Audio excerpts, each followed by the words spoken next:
উন্নত চিকিৎসার দাবিতে গণঅভ্যুত্থানে আহতরা রাজধানীর শ্যামলীতে বিক্ষোভ করছেন।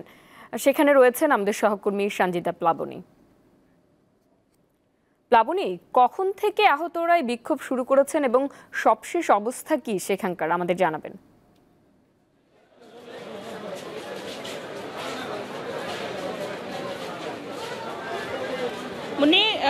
আসলে তাদের আন্দোলনটা শুরু হয়েছে কাল সন্ধ্যায়।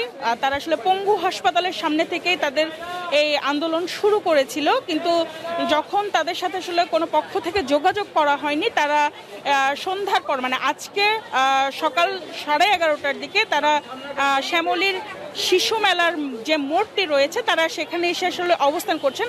আমি আপনাদের একটু দেখাতে চাই যে রাস্তার পরিস্থিতি, যে তারা অবস্থান নিয়েছেন, তারা আসলে রাস্তা বন্ধ করে দিয়েছেন এবং তারা আমাদেরকে যেমনটি এখন পর্যন্ত জানিয়েছেন যে তারা গতকালকে সন্ধ্যায় পঙ্গু হাসপাতালের সামনে আন্দোলন শুরু করেছিলেন, কিন্তু তাদের সাথে যোগাযোগ না হয় তারা আজকে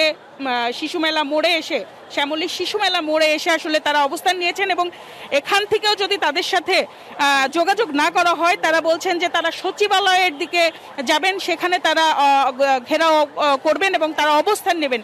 তবে তারা তাদের দাবি আসলে আদায় করেই নেবেন বলেও তারা আমাদেরকে কিন্তু আসলে জানিয়েছেন। এখন পর্যন্ত কিন্তু আমরা দেখতে পাচ্ছি যে দুই পাশের রাস্তাই কিন্তু আসলে বন্ধ রয়েছে। সকাল থেকে এখানে যে রাস্তাগুলি রয়েছে সেই রাস্তাগুলি আমরা আসলে বন্ধই দেখেছি। আমি আপনাদের দেখাচ্ছি যে দুই পাশে আসলে গাড়ি আসলে অনেক এখানে জমা হয়েছে। এখানে কিন্তু আসলে পথচারীরাও কিন্তু একটা ভোগান্তিতে পড়েছেন, আমাদেরকে যতটুকু আসলে তারা জানিয়েছেন।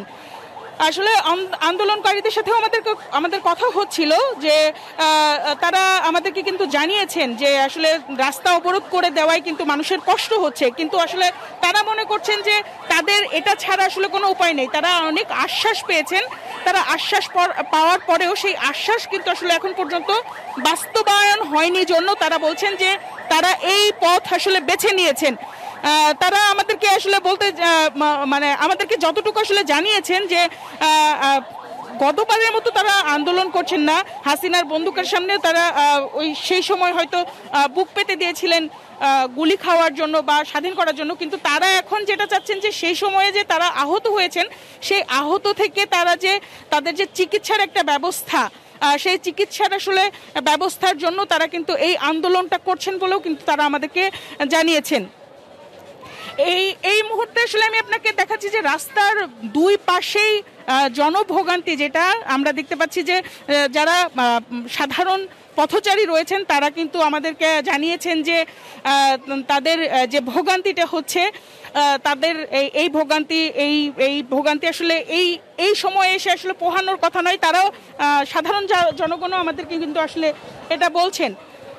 তো আমাদেরকে আন্দোলনকারী যারা আছেন তারা কিন্তু এটা বলছেন যে তারা যদি এই অবরোধ তারাও চায়নি এই ধরনের অবরোধ করতে, কিন্তু তাদের যে আশ্বস্ত করা হয়েছিল চিকিৎসার ব্যাপারে বা তাদের যে উন্নত একটা ব্যবস্থার জন্য, যে চিকিৎসার ব্যবস্থার জন্য তাদেরকে যে আশ্বস্ত করা হয়েছিল, সেই আশ্বস্ত কিন্তু তারা বাস্তবায়ন হয়নি জন্যেই তারা কিন্তু এখন এই আন্দোলন করছেন। আমরা আসলে যতটুকু এখন পর্যন্ত আসলে জানতে পেরেছি, আপনাকে একটা তথ্য জানিয়ে রাখি যে দুই পাশের রাস্তা আসলে বন্ধ হওয়ায় যেটা আমরা জানতে পেরেছি যে আগারগাঁও থেকে শ্যামলী ও শিশু মেলাগামী যে ছোট গাড়িগুলো 60 ফিট দিয়ে ঘুরিয়ে দিয়ে আবার বড় গাড়িগুলো কিন্তু পাসপোর্ট অফিসের সামনে দিয়ে ঘুরিয়ে দেওয়া হচ্ছে। আমাদের কাছে কিন্তু এই তথ্য এখন পর্যন্ত আছে। মুন্নি, আন্দোলনকারীরা কিন্তু আমাদেরকে এতটুকু জানিয়েছেন যে যদি তাদের দাবি দেওয়া না মেনে নেওয়া হয় তারা এই অবস্থান এখানেই নেবেন এবং যদি তারা মনে করেন যে এই আন্দোলন সফল করার জন্য তাদেরকে রাস্তায় আরও থাকতে হবে এবং রাস্তায় থাকার জন্য তারা এখন পর্যন্ত রাস্তায় থাকতে হতে পারে এবং যতক্ষণ মনে করছেন যে এই দাবি তাদের আদায় না হবে ততক্ষণ পর্যন্ত কিন্তু তারা এই আন্দোলন চালিয়ে যাবে বলেও আমাদেরকে আন্দোলনরত শিক্ষার্থীরা কিন্তু জানিয়েছেন। মুন্নি, আমার কাছে ধন্যবাদ। শ্যামলী থেকে যুক্ত ছিলেন সঞ্জিতা প্লাবনী।